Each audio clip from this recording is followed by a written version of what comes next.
Muy buenos días, esperamos que todos y todas se encuentren muy bien. Mi nombre es Ignacio Puebla, yo soy jefe del Departamento de Cultura y Seguridad de Mutual de Seguridad. Les quiero dar la más cordial bienvenida a este que es nuestro primer webinar y esperemos que sea el primero de muchos de este año. Un año que también esperamos que podamos vencer la pandemia del coronavirus, ¿cierto? Que sin lugar a dudas nos ha puesto a prueba en muchos ámbitos y uno de las pruebas que nos ha puesto tiene que ver con la higiene del sueño, que ya un poco más adelante lo vamos a abordar. Como es habitual, les solicito a todos y a todas que podamos mantener nuestros micrófonos en silencio y así evitar generar inconvenientes durante el evento. Y también, asimismo, los invito a seguir los consejos que nos entregaron nuestros dobles de acción, tanto el profesor y como Bruce. Esta actividad la vamos a realizar en conjunto con Betterfly, quien se une a la Mutual con el fin de continuar por el bienestar de los trabajadores y las trabajadoras de Chile. En esta ocasión nos acompaña Cristóbal de la Mayora, COO de Betterfly, que nos comentará detalles, ¿cierto?, de esta novedosa plataforma. Así que, muy buenos días, Cristóbal. Te doy el espacio para que nos puedas contar de esta excelente iniciativa. Hola Ignacio, hola a todos y todas, gracias por la invitación. Bueno, primero un pequeño resumen de qué somos, qué es Betterfly. Somos una plataforma de beneficios que recompensa los hábitos saludables de las personas, de los colaboradores, y los transforma en donaciones sociales y en un seguro de vida que crece sin costo. ¿Qué estamos haciendo junto a la Mutual? ¿Cuál es la misión que nos llama? Nos unimos en pos del bienestar de los colaboradores. Nuestro principal objetivo es potenciar la vida saludable de las personas y de los trabajadores. Entonces tenemos una misión bien importante de potenciar los buenos hábitos y la vida saludable de las personas. Un poco siguiendo el objetivo de democratizar el bienestar y con eso impactar una meta nuestra que tenemos bien grande puesta, 1 millón de personas a través de esta alianza y impactar la vida de cientos de colaboradores a través de nuestra plataforma para trabajar en lo que podríamos decir es la mejor versión de sí mismo. Hemos invitado a cientos de trabajadores que nunca han podido acceder a un seguro de vida y eso es lo que queremos hacer, que lo hagan a través de Betterfly y además de eso entregar telemedicina 24/7, psicología, apps de fitness, meditación y una serie de herramientas más para que puedan mejorar su bienestar y trabajar en una mejor versión de sí mismos. Así que nada, durante la presentación van a tener un código QR que van a poder escanear por si quieren saber más información sobre Betterfly y todas las cosas que les podemos entregar para mejorar su calidad de vida. Así que eso, gracias Ignacio por la invitación y estaremos acá para responder cualquier duda que tengan. No, gracias a ti, Cristóbal, por entregarnos esta relevante información. Ya tenemos descargada la aplicación, esperamos que la puedan descargar también. Y para continuar, en esta oportunidad también contamos con la participación de la doctora Evelyn Benavides, quien es neuróloga, especialista en medicina del sueño. Y desde ya quiero agradecer, doctora, muchas gracias por acompañarnos en esta jornada y contarles a los asistentes, quienes están conectados, que una vez finalizada la exposición de nuestra invitada, vamos a dejar un espacio de conversación donde vamos a estar recogiendo sus inquietudes para poder responder y comentarlas, ¿cierto?, al final de la presentación. Así que quien quiera dejar por escrito su comentario, lo pueden ir dejando en el chat. Así que, bien, sin más preámbulo, le damos el espacio a nuestra especialista del sueño, la doctora Evelyn Benavides. Muchas gracias, doctora, nuevamente, y el espacio es suyo. Hola, buenos días. Muchas gracias por invitarme a esta iniciativa. Y bueno, empezamos con un tema que es relevante porque cómo lograr dormir mejor y descansar. Bastaba con eso, en pandemia solamente ha empeorado este tema. Ya los chilenos tenemos una dificultad para dormir bien y que se vio aumentada en estos meses y en este último año en el cual hemos estado encerrados, que no hemos tenido actividades sociales, que hemos dejado de hacer deporte, que hemos comido más, que hemos tomado más y que hemos trabajado en el mismo lugar donde vivimos. El teletrabajo tiene cosas positivas, pero también ha traído problemas del sueño en muchas personas. Entonces, la verdad es que agradecer la iniciativa y sin más que eso, contarles que vamos a hablar de la epidemiología del dormir, que en el fondo se trata de cómo dormimos en números, qué pasó en los tiempos del COVID, qué evidencias hay de que el COVID como pandemia nos ha afectado en el sueño, si ahora los ronquidos nos molestan más o los trastornos del sueño de nuestras parejas nos molestan más o no. ¿Y cuáles son las consecuencias de dormir mal? ¿Qué hay que tratar, qué no hay que tratar, qué es normal y qué no es normal? Bueno, primero que nada, encuestas de sueño de la encuesta nacional de salud que hace el Ministerio de Salud en consultorio, tenía una sola pregunta: ¿cómo duermes? ¿Duermes bien o mal? Esa era la única pregunta que está incluida en este cuestionario, que llega al 80% de la población. Y lo que mostró es que el 63% de los chilenos mayores de 15 años sospecha tener algún trastorno del sueño. O sea, ya como pregunta, ¿duermes bien o mal? Ya tenemos un altísimo porcentaje de gente que se autorreporta con problemas. Y dentro de esos, el insomnio es el mayor. Los ronquidos también son importantes, la apnea del sueño, el síndrome de piernas inquietas, que es gente que mueve las piernas en la tarde, en la noche, que le pican, que le arden, que le molestan para dormir.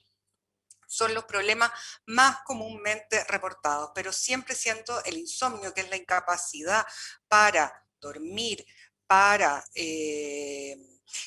quedarse dormido, para mantener el sueño durante la noche o despertarse antes que el despertador. Existen 3 tipos de insomnio desde ese punto de vista. Y es la enfermedad más frecuente de todas en la gente adulta.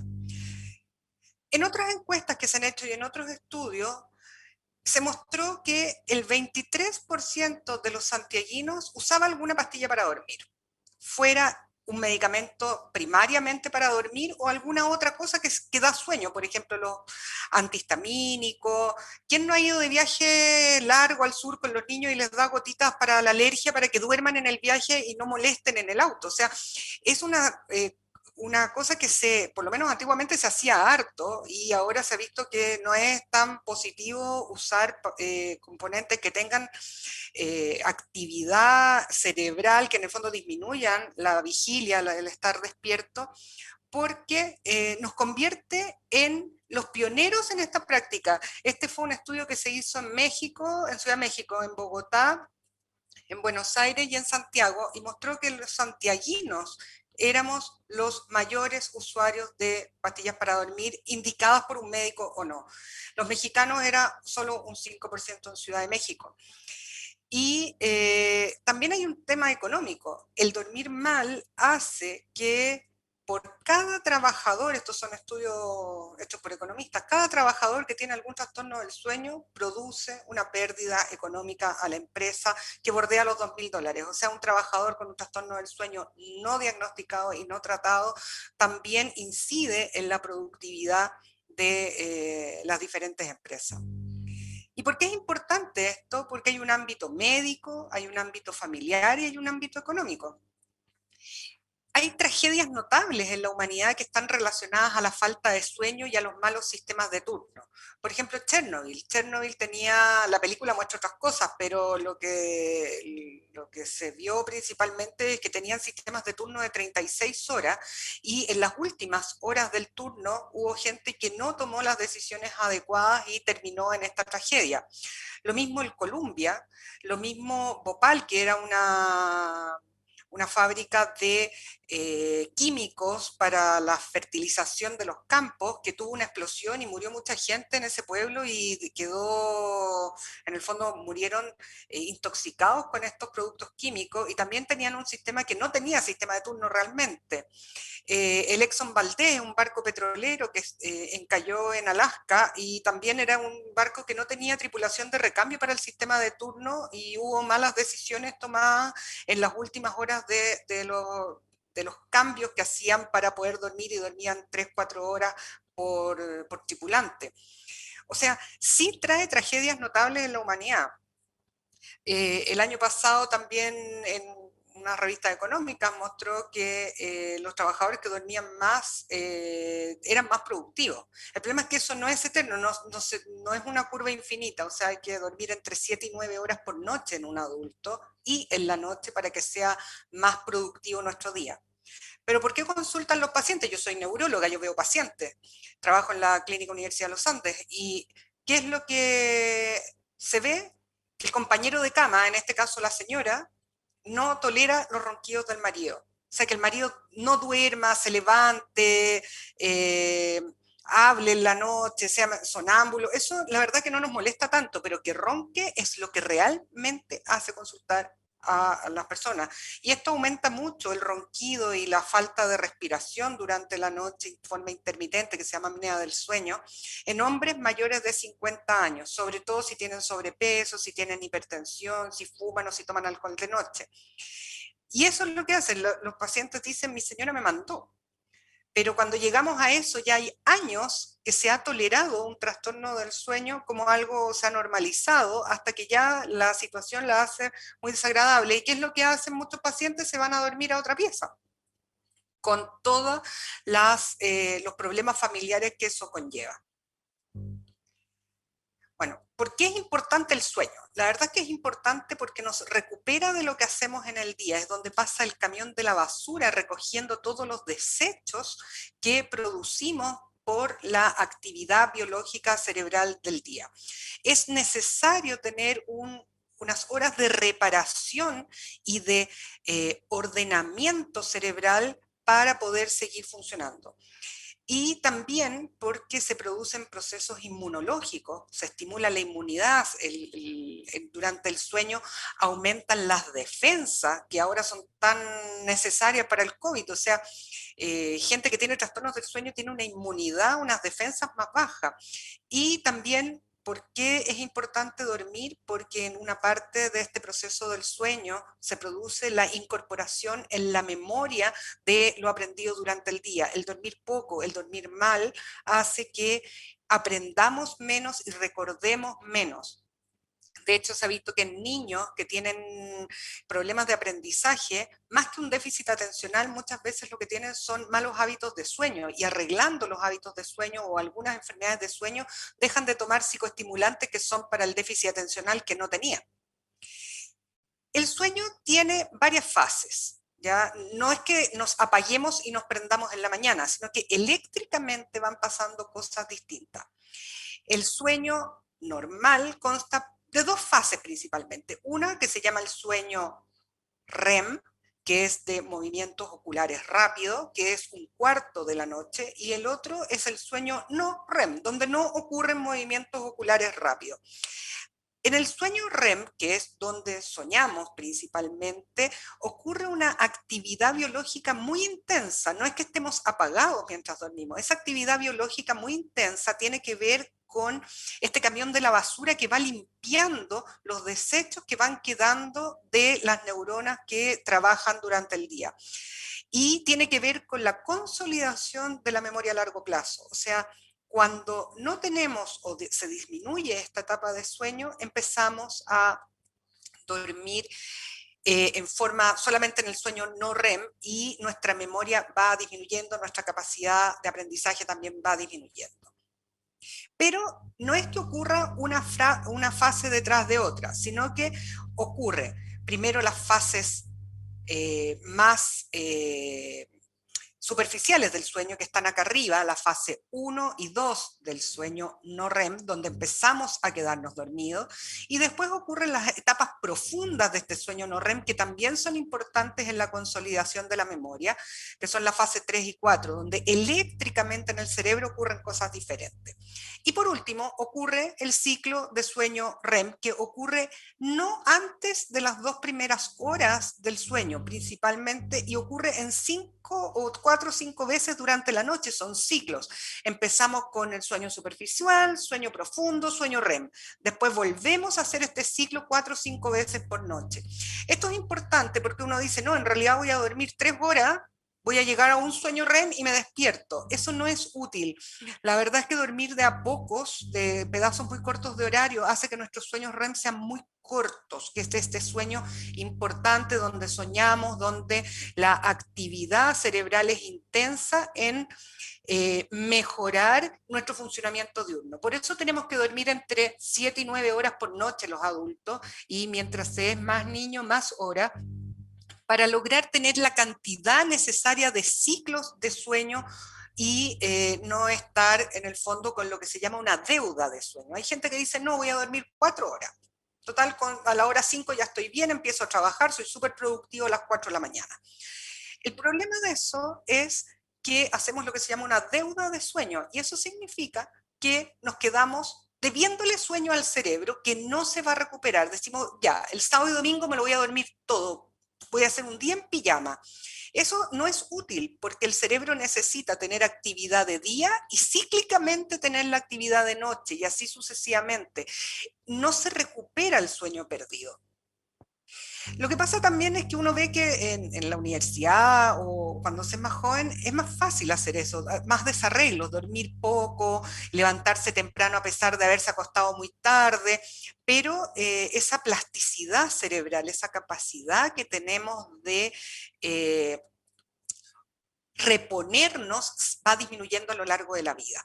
Y también se nos va adelantando la hora de acostarnos. Uno ve que la gente a los 20 años se acuesta a las 12, 1, 2 de la mañana, pero ya va avanzando la vida y cada vez nos parece más atractivo acostarnos más temprano y levantarnos más temprano. Y eso es un proceso biológico que va pasando en el cerebro. Por lo tanto, primero, el primer concepto es que hay etapas en el sueño. No es que nos apagamos y nos prendemos, que dormir las horas que hay que dormir y durante la noche trae beneficios al cerebro, y que es muy importante mantener los horarios de lunes a domingo. Ojalá nadie pide que nos levantemos a las 6 de la mañana el sábado o domingo, pero no más allá de las 10 de la mañana.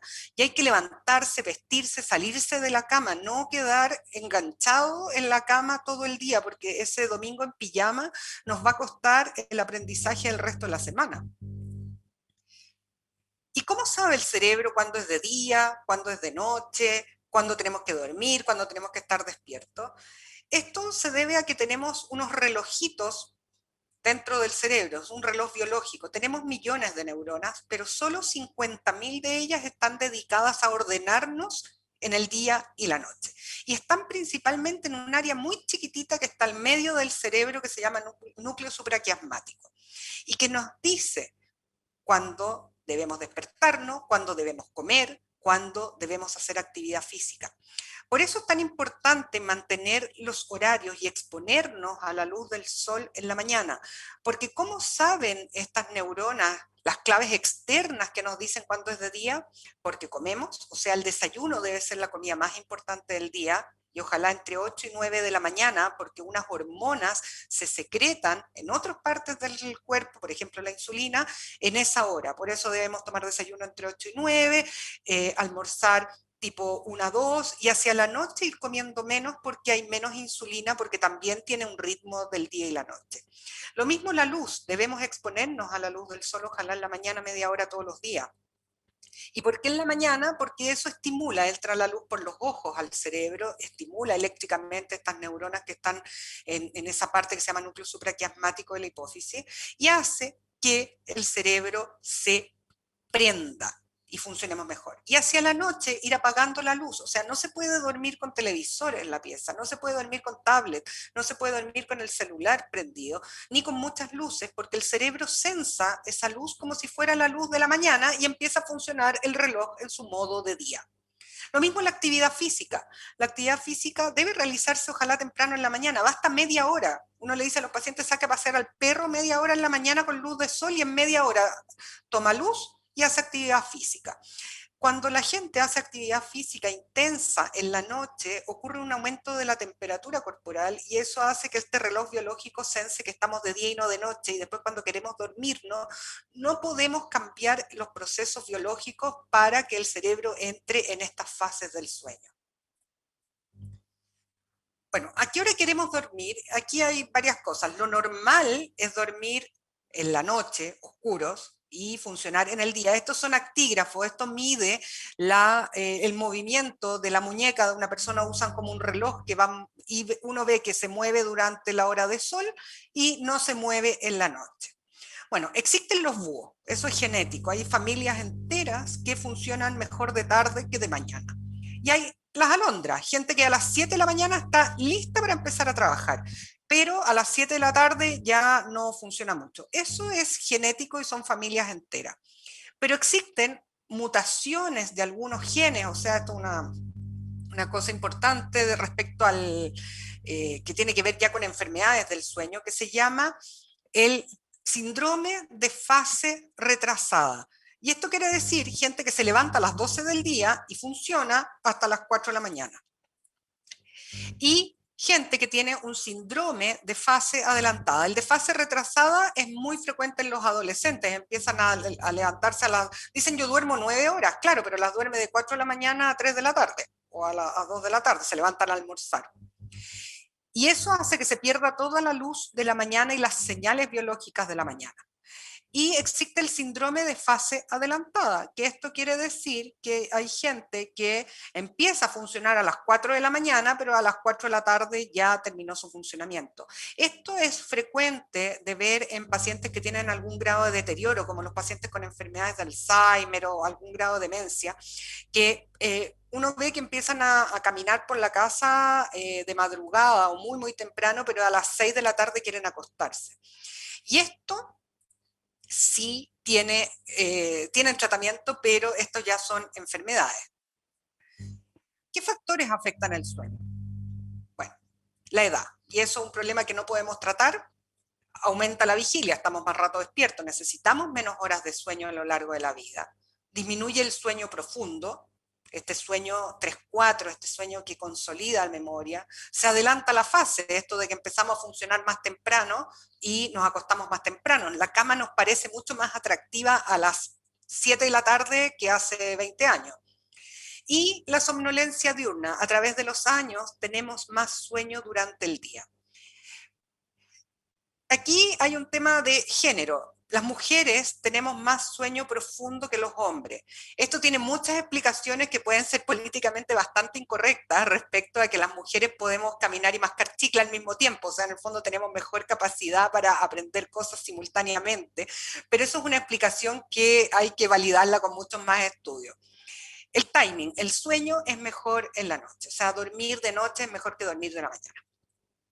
Y la salud, porque hay enfermedades que empeoran nuestro sueño, por ejemplo, las enfermedades que producen dolor, el Parkinson, los pacientes se ponen rígidos, no se pueden dar vuelta en la cama, y también artritis, pacientes que tienen enfermedades pulmonares que les cuesta respirar de noche y que tienen que dormir sentados. Algunos medicamentos, muchos medicamentos pueden alterar el sueño, medicamentos para las alergias, medicamentos para la hipertensión, pueden alterar el sueño. Bueno, y ahora tenemos un elemento más que es el COVID. El COVID sí ha alterado nuestro sueño y eso vamos a verlo ahora, pero lo ha alterado de muchas formas. Y una que no está puesta en esta presentación, pero que cada vez es más frecuente y están apareciendo más datos, que se llama síndrome post-COVID, que son pacientes que quedan con dolor de cabeza y con insomnio después de haberse recuperado de COVID más o menos severo. ¿Qué pasó con el COVID? Que es nuestro último año. El 35% de las personas en algunas encuestas que se han hecho dentro de estos meses está teniendo sueños más perturbadores y vívidos, o sea, han aumentado las pesadillas. Y esto tiene que ver con algo que se llama el síndrome de estrés postraumático. El personal de salud, sobre todo, sueña igual como soñaron los sobrevivientes del World Trade Center, de la caída de las Torres Gemelas o de veteranos de guerra. Analizaron el contenido de 6.000 sueños en un estudio en la Universidad de Harvard y estamos viviendo como en un estrés postraumático. Y el miedo al coronavirus también nos ha despertado el miedo a la muerte, o sea, propia de nuestros familiares y el soñar expresa y elabora nuestros miedos, pero el problema del contenido del sueño es que se funde la realidad con nuestros propios pensamientos y eso hace que el contenido no tenga tanto relación con lo que puede ser incluso más perjudicial ese contenido de respecto a la calidad de nuestro sueño. También todo es más molesto en este tiempo, o sea, el hacer todo encerrados, cuando estuvimos principalmente en periodos de cuarentena, por eso las cuarentenas largas han tenido problemas y por eso si alguno de ustedes ha visto el diario últimamente, en Japón se nombró un ministro de la soledad porque se teme que van a aumentar el número de suicidios post-COVID. Tiene que ver con nuestra salud mental. Hacer todo encerrado no es fácil. las casas no están adaptadas, no hay internet suficiente para todos, no hay espacios para todos, no hay computadores para todos. Todos los que hemos tenido que hacer teletrabajo o teleconsulta, la verdad que lo único que queríamos al final era ir a un lugar donde no hubiera nadie, o sea, estar con niños, con otros adultos, que el silencio, las casas funcionan. Lo mismo el tener que hacer filas, cosas que eran tan sencillas como ir a comprar el pan, ir al supermercado, ir a tomarse un café con alguien, pasaron a ser historia eso. El hacer esto, el hacer reuniones no presenciales, el hacer clases no presenciales, todos tuvimos que aprender a hacer clases de esta forma. Y también el distanciamiento social que se produce por la convivencia constante, o sea, ya nuestro marido ya no nos parece tan grato porque, o con quienes vivimos ya no nos parecen tan gratos porque convivir todo el día con una persona que también está elaborando este mismo proceso no es fácil, hay que tener mucha paciencia. Y también los ronquidos. Esta es una aplicación que se llama Roncolab, que todos la pueden bajar, es gratuita en todos los smartphones, que la gracia que tiene es que graba los ronquidos y los grafica. Y cuando son suavecitos está en verde y cuando está en rojo es épico. Dice, así lo denomina la aplicación. Pero en el fondo la gente dice, no, yo no ronco. Bueno, veamos si ronca o no ronca.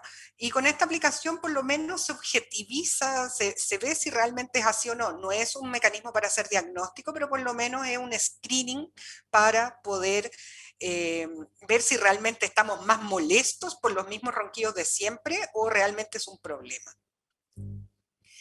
Hay una enfermedad que es grave, que es una enfermedad frecuente, que la tiene el 25% de los hombres mayores de 50 años, sobre todo quienes tienen cuellos anchos, que tienen más sobrepeso, que tienen hipertensión, que tienen diabetes, en la cual los pacientes, pero también se dan mujeres postmenopausia también frecuentemente, que ronca, hace pausas respiratorias, esto quiere decir que la gente se ahoga en la noche, está durmiendo y empieza y deja de respirar. Andan con sueño en el día, se mueven en la noche, patean, pelean, desarman la cama, despiertan con la boca seca, con dolor de cabeza en la mañana, como esa sensación de tener la cabeza abombada, y se va viendo una disminución de la memoria y una queja de memoria a lo largo de los años. Esto pasa principalmente porque el roncar, hacer pausas y moverse en la noche hace que nuestra estructura del sueño, que tenía estas etapas superficiales, profundas y el sueño REM, se pierda y nos quedemos en las etapas superficiales nomás del sueño, por lo tanto, nuestra calidad de memoria va disminuyendo. El problema de tener este síndrome de apnea hipopnea obstructiva del sueño, que eso significa la sigla, es que aumenta 10 veces nuestro riesgo de tener un infarto al cerebro o un infarto al corazón. Y eso es grave porque la gente ya no se muere de infarto, sino que queda con secuelas. Se produce un síndrome metabólico, la gente empieza a subir de peso, aunque coma muy poco, la cantidad de calorías puede ser muy baja. Hay gente que dice yo como lechuga y engordo igual, y probablemente cuando pasa eso hay un problema de sueño detrás, y uno de los que puede pasar es la apnea del sueño. ¿Hay riesgo de morirse en una apnea en la noche? Sí, sobre todo en gente que toma alcohol de noche, gente que toma relajantes musculares de noche o gente que tiene problemas para dormir aparte, insomnio y toma medicamentos para dormir. Aumenta 7 veces el riesgo de accidentes de tránsito. Aumenta el riesgo de los trastornos cognitivos y de las alteraciones psiquiátricas. También aumenta el riesgo de depresión, sobre todo. ¿Qué pasa con los accidentes de tránsito en las personas que tienen síndrome de apnea y hipopnea obstructiva del sueño? O sea, gente que se ahoga en la noche mientras duerme. 7 veces más riesgo de accidentes automovilísticos, y eso es grave. Se han hecho estudios en Estados Unidos de conductores profesionales de camiones y el 28% de ellos tenía un síndrome de apnea obstructiva del sueño moderado o severo, o sea que requería un tratamiento que ocasionalmente puede ser un CPAP, que es una mascarilla para respirar en la noche que tira aire a presión. Esto es importante porque la forma de hacer el diagnóstico de esto, uno es lo que cuenta el compañero de cama, que ronca la otra persona, que tiene pausas en la noche, por lo tanto no es tan fácil diagnosticarlo en gente que vive sola, pero Además, hay que hacer un examen que se llama polisomnografía, que la gente se aloja una noche en la clínica, en un centro de salud, y hace un examen con muchos sensores que ven la calidad del sueño durante la noche. Por lo tanto, tampoco es accesible a toda la población porque esto está bastante más desarrollado en clínicas privadas y prácticamente no tiene mucho desarrollo en los hospitales públicos donde se atiende el 80% de la población. Y alrededor de uno cada 5, uno cada 4 personas que tiene una apnea del sueño ha tenido ya un accidente de tránsito por quedarse dormido. Es la gente que dice, vengo porque me pegué una cabeceada en la autopista. Gente que maneja harto, empieza, no, es que tengo que parar en la orilla a dormir un rato porque si no, no puedo seguir durmiendo. O gente que incluso en la luz roja se pega un microsueño, que en el fondo es el pestañazo y el de atrás tiene que tocarle la bocina para que avance. Respecto a los trastornos cognitivos, la parte intelectual, se ha visto muchas alteraciones.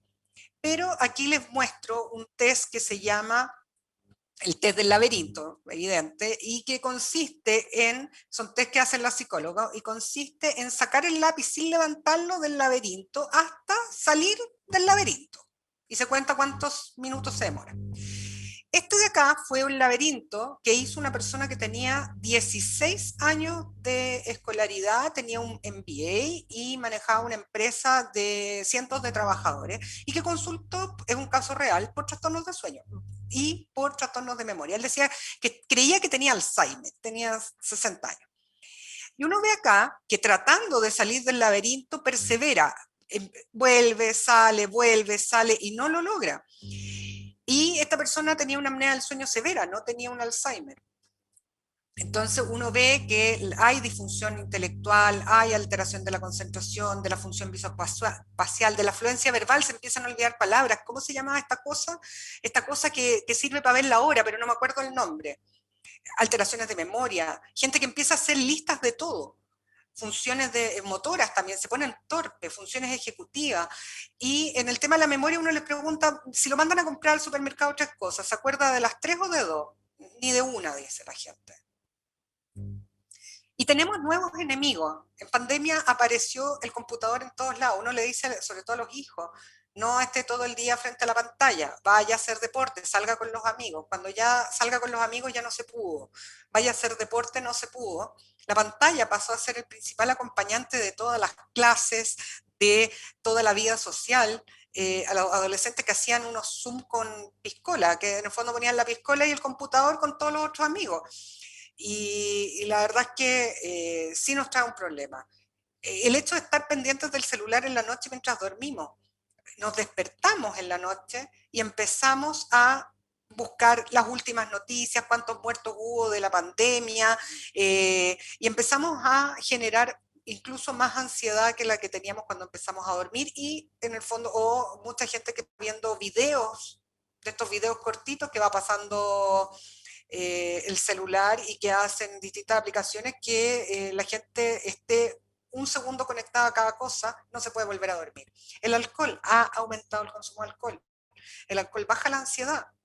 No se podía ir mucho a los médicos, la gente tenía miedo de ir a atenderse a las clínicas o a los hospitales, ya no tenían atención los hospitales y los médicos estábamos todos dedicados al COVID, todos tuvimos que aprender a usar ventiladores mecánicos, todos tuvimos que pasar de nuestro trabajo normal a atender en las UCI, aunque nunca lo hubiéramos hecho, lo cual para nosotros también fue un estrés y sigue siendo un estrés.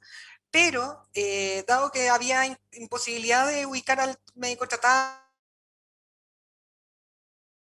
o alguien que lo pudiera ayudar, la gente empezó a tomar alcohol. El alcohol baja la ansiedad, el problema es que produce un rebote cuando se acaba el efecto del alcohol y produce un despertar muy malo, no es un medicamento. Los juegos de video, empezaron a jugar en línea a todas horas, mañana, tarde y noche la gente a jugar video. Las plataformas de streaming, gente que nunca las había visto, no tenía tiempo, ahora ya, ¿cuándo va a salir la nueva temporada de cada montón de películas? Porque la gente ya ha visto todas las temporadas de todo. Y la falta de vida social, o sea, el hecho de no tener contacto, de que estamos solos, es bastante complejo de de sobrellevar. Por lo tanto, efectivamente, nosotros para sobrellevar esta pandemia hemos tenido que echar mano a cosas que no son las mejores para nuestro sueño. Se ha visto que estudios de imágenes cerebrales por resonancia de cerebro muestran áreas del cerebro que se empiezan a apagar cuando dormimos mal. Aquí tenemos, este es un ejemplo pero son muchas las imágenes fundidas en esto de muchas personas, que aquí está la nariz, aquí están los ojos, esta es una resonancia como partido por la mitad del cerebro, hacia atrás está el lado izquierdo, hacia nosotros está el lado derecho, y tenemos, esta es la parte de atrás de la cabeza, como un paciente mirando hacia este lado de la pantalla, y esto son neuronas que dejan de funcionar en personas que no durmieron por 24 horas, sanas. Ellos no tenían ninguna enfermedad del sueño, les dijeron, ¿saben qué? No duerman 24 horas y le vamos a hacer una resonancia.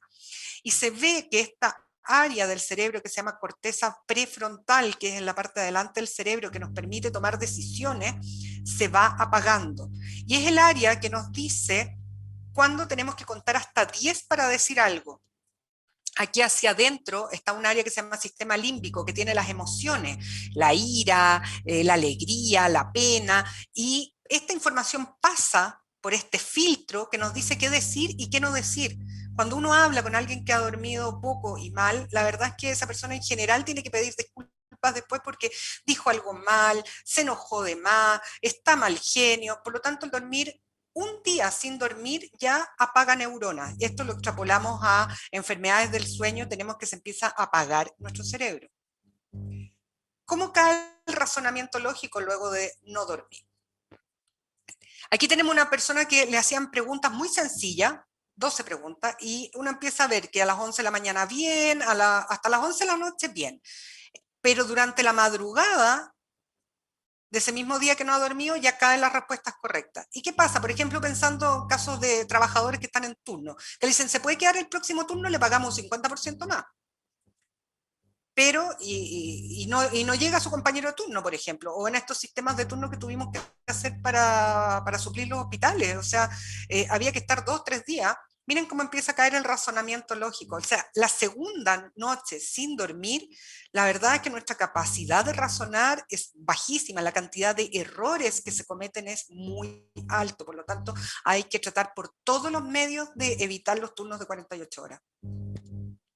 Y el mal dormir también nos puede aumentar de peso. El poco sueño nos disminuye una hormona que tiene que ver con la baja del apetito y aumenta la hormona que nos hace tener más apetito. O sea, la gente que hace mucho trabajo en turno o que trabaja mucho de noche y duerme de día, aumenta la grelina y empieza a comer más y más cosas calóricas, empieza a comer más galletas, más chocolate. En el turno nadie come lechuga, sino que la gente come galletitas y empieza a picotear mucha comida hipercalórica y puede hacernos subir de peso.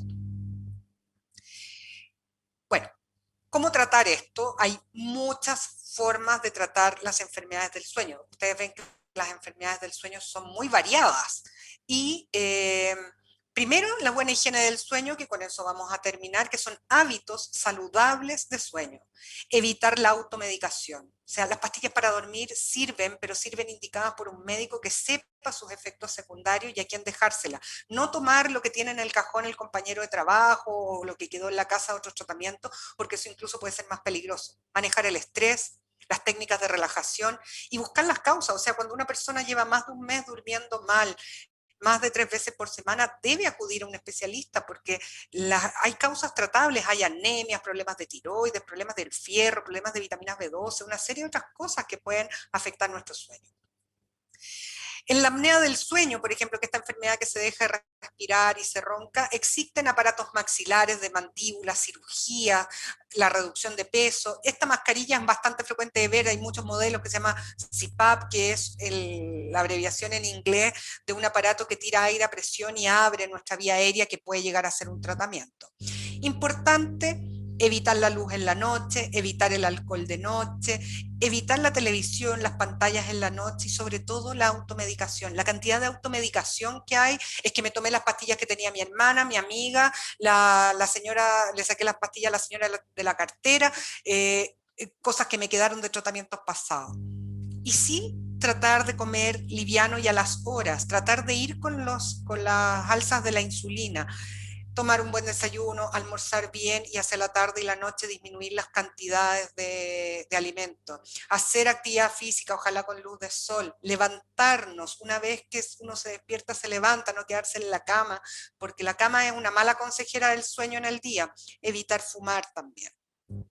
Aquí tenemos un decálogo, el buen dormir, que son hábitos del sueño, que son estos mismos, pero dibujados como para recordatorio.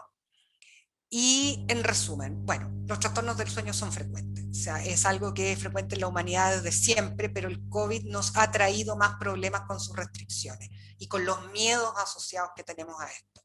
Y que hay que tenerle miedo, no es una enfermedad banal ni que no haya que preocuparse, o sea, mucha gente ha muerto por el COVID. Aparición en cualquier etapa de la vida. Cualquier etapa de la vida puede haber problemas de sueño. Guagua, niños, niños escolares, adolescentes, adultos mayores, que deben ser tratados. No podemos dejar que esto impida nuestro desarrollo personal y familiar y laboral.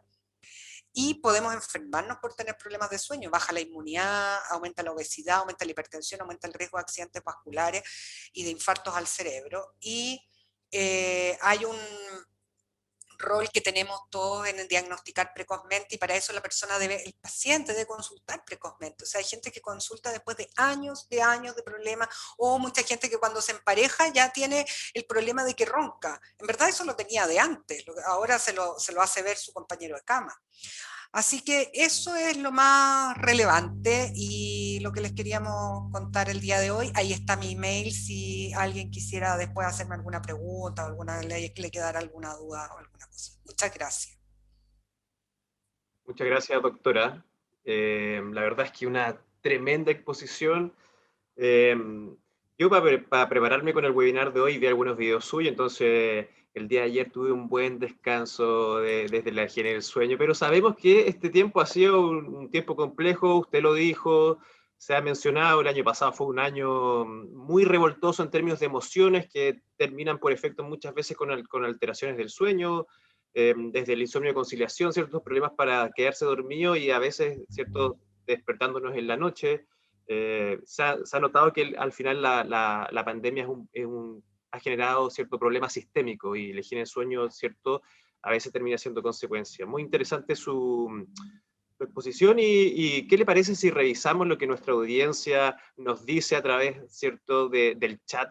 Algunas preguntas que nos han llegado. La primera que quisiera consultar es algo usted lo mencionó que me pareció interesante respecto a los casos de Chernobyl, ¿cierto? A otros casos de otras empresas donde han ocurrido grandes accidentes, ¿cierto? Y que tienen que ver con los sistemas de turno, pero quizá bajando las proporciones para hablar de la productividad. ¿Cómo afecta la productividad un descanso de baja calidad? Bueno, primero en todas las cadenas de producción, por ejemplo, en empresas muchas empresas deben funcionar 24/7, o sea, ya somos una sociedad 24/7. Hay que generar buenos sistemas de turno. Por ejemplo, uno de los mejores sistemas de turno es tener una semana de día, una semana de tarde y una semana de noche.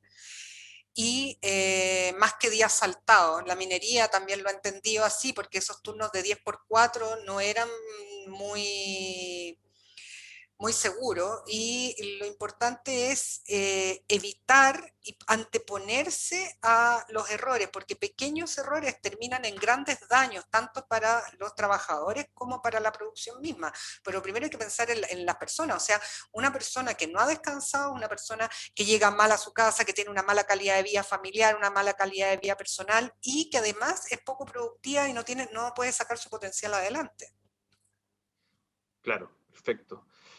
Por el chat nos llegan varias preguntas de distintas personas que están conectadas. De hecho, Eduardo Hoffman eh, hace la siguiente pregunta. Dice, ¿es verdad que un sueño adecuado en calidad y cantidad de horas facilita perder peso o mantener un peso adecuado? Sí. Es importante, y dentro de los trastornos, dentro de los programas de obesidad y de cirugías bariátricas de las clínicas, se considera el sueño como una variable importante, porque si no se logra mejorar los hábitos de sueño, los pacientes muchas veces fracasan en sus tratamientos para bajar de peso. O tienen Perfecto. mucho rebote, que en el fondo se operan, hacen bypass gástrico, esas cosas, bajan mucho de peso y rápidamente empiezan a subir de nuevo de peso. Y ahí una de las cosas que hay que estudiar es el trastorno del sueño. De hecho, se estudian antes de operarse, por lo menos en el programa que tenemos acá en la clínica de obesidad. Perfecto. Por ahí hay otra pregunta en el caso de David. David debe ser como muchas personas que están conectadas que usan dispositivos, ¿cierto? Para ir, en el fondo, midiendo la calidad del sueño. Él da algunos datos de su calidad del sueño, que durmió horas de sueño, 6 horas 35 minutos, da otros datos, pero en general hace la pregunta de ¿qué consejo usted puede dar para aplicar, básicamente en pos de mejorar el sueño profundo?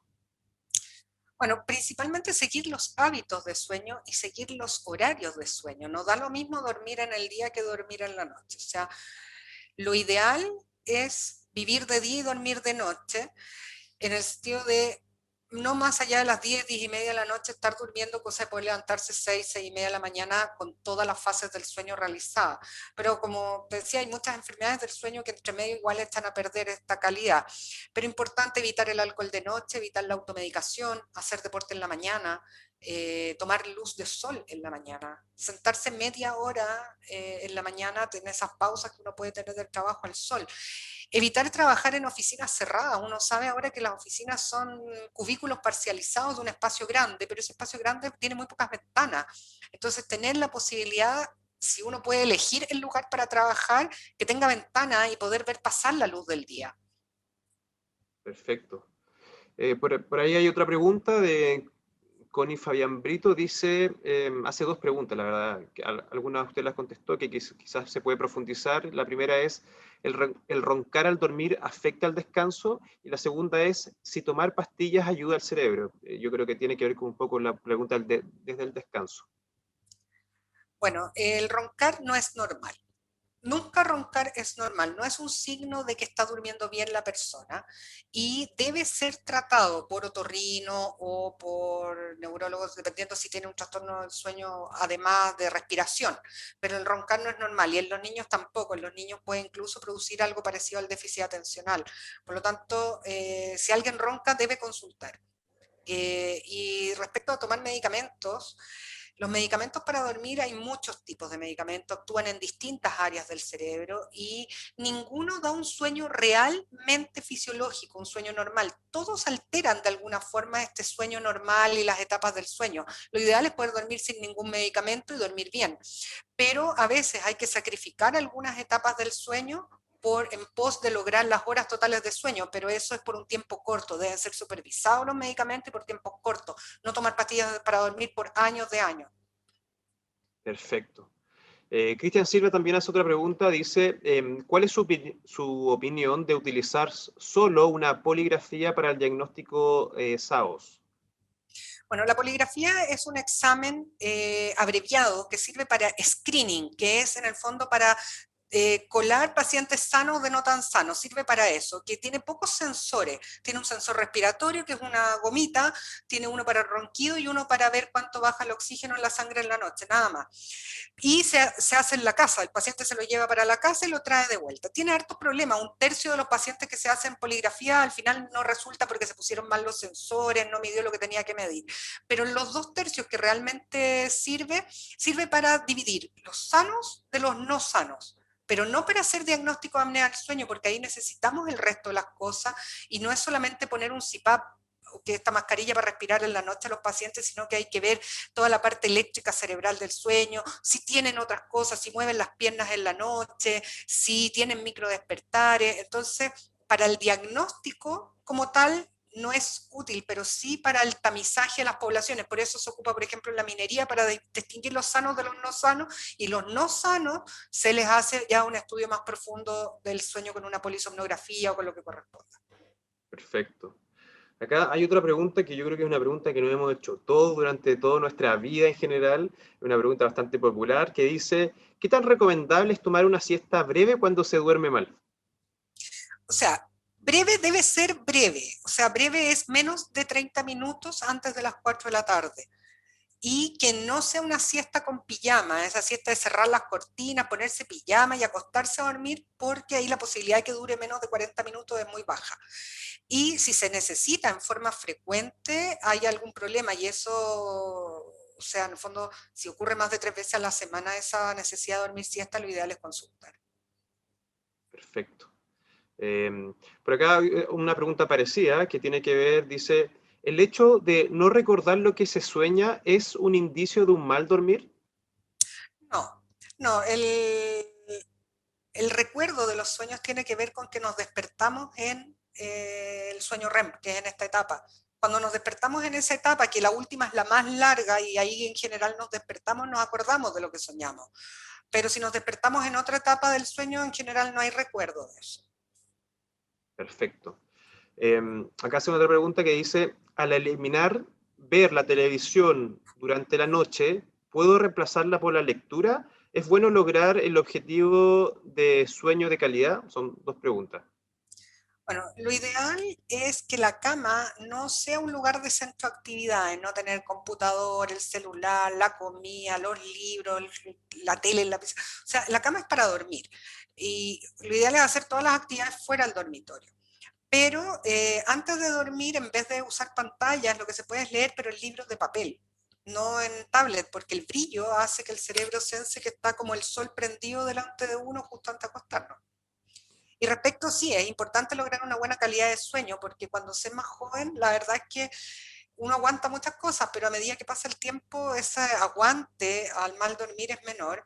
Y además porque cuando se es joven y se duerme bien, se produce una reserva de neuronas que se llama una reserva funcional, que hace que guardemos neuronas como en una caja fuerte, indiferenciada un poco, y que toman el control de funciones cuando tenemos, por ejemplo, un accidente vascular o empieza una enfermedad de Alzheimer o algo.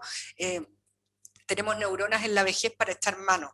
Entonces, y mayor número de conexiones neuronales. Entonces, se ha visto que la gente que duerme bien tiene un riesgo menor de tener demencia a largo plazo o enfermedades neurodegenerativas o infartos cerebrales. Perfecto. Otra pregunta dice, hay una persona que dice que toma melatonina diariamente para dormir y la pregunta es si trae alguna consecuencia la ingesta diaria.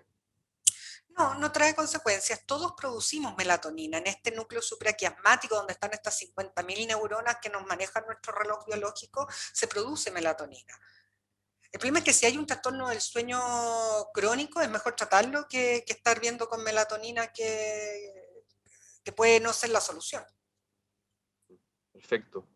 Otra pregunta dice, bueno, nos saluda, dice, tengo un hijo que tiene 3 años, duerme una siesta de 1 hora en la tarde, se acuesta a las 7:30 de la tarde, las 19:30, y se despierta 2 veces en la noche. Entonces la pregunta es, ¿recomienda quitarle la siesta para que duerma mejor?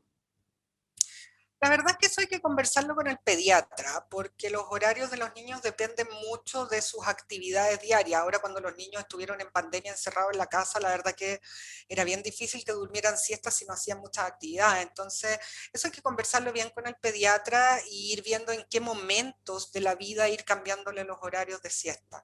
Pero en general a esa edad duermen una siesta de 1 hora en la tarde. Perfecto. Se- Hay otra pregunta respecto a la melatonina. Dice, bueno, la melatonina se vende como un producto natural, pero la pregunta ¿es saludable para ayudar a dormir adultos y niños?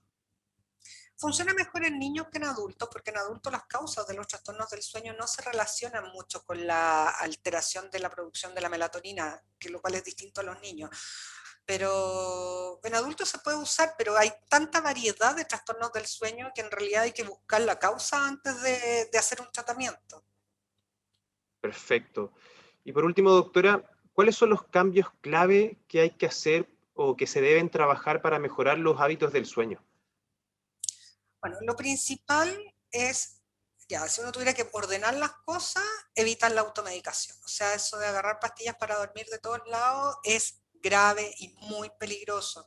De hecho, las pastillas para dormir aumentan el riesgo de accidentes de tránsito, aumentan el riesgo de morir por una apnea del sueño. O sea, de verdad pueden ser muy contraproducentes.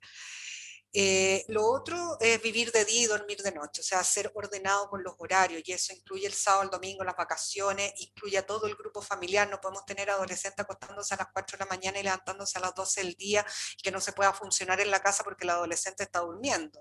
¿Ya? O sea, tener un horario más o menos similar todo el grupo familiar y entender que la actividad física matinal, que la mayoría de las cosas deben hacerse en la mañana, también las reuniones, estas cosas, reuniones complicadas, problemas, resolverlos en la mañana, porque si empezamos a resolver problemas en la tarde quedamos como con las ideas pegadas, es una cosa que se llama rumiación, que quedas con ideas pegadas y te cuesta mucho quedarte dormido porque no has resuelto totalmente los problemas del día. Perfecto. Bueno, muchas gracias, doctora, por su excelente exposición, por su excelente, ¿cierto?, respuesta ante las preguntas que nos han formulado. Y quiero aprovechar de agradecer la participación de todos los que se conectaron hoy día, de cada uno de ustedes en esta actividad. Esperamos que este webinar, su contenido y la conversación sobre este tema hayan sido un aporte a la gestión de cada uno y cada una de ustedes en sus empresas, ¿cierto? Nosotros como Mutual de Seguridad, nuestro compromiso de entregar protección a los trabajadores y a las trabajadoras adheridas, hemos realizado este espacio para fortalecer nuestro vínculo con las empresas adherentes, y dentro de los próximos días va a estar disponible el registro de esta actividad en nuestra página web y también será enviado por mail a todos quienes se hayan inscrito. Muchas gracias, doctora Benavides, por su participación. Muchas gracias, Cristóbal de la Mayora, de Betterfly, por vuestra disposición, por la buena onda, por la presentación y por acompañarnos en esta actividad. Los invitamos a sumar pasos por pesos y unirse a un gran cambio. Esta es la invitación que nos hace Betterfly en el siguiente video.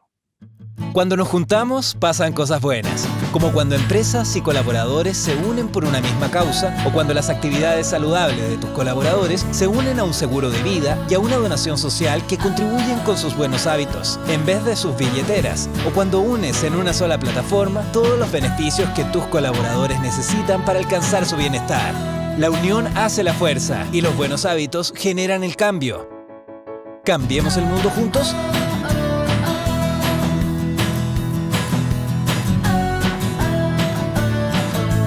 Betterfly, beneficios que cambian el mundo.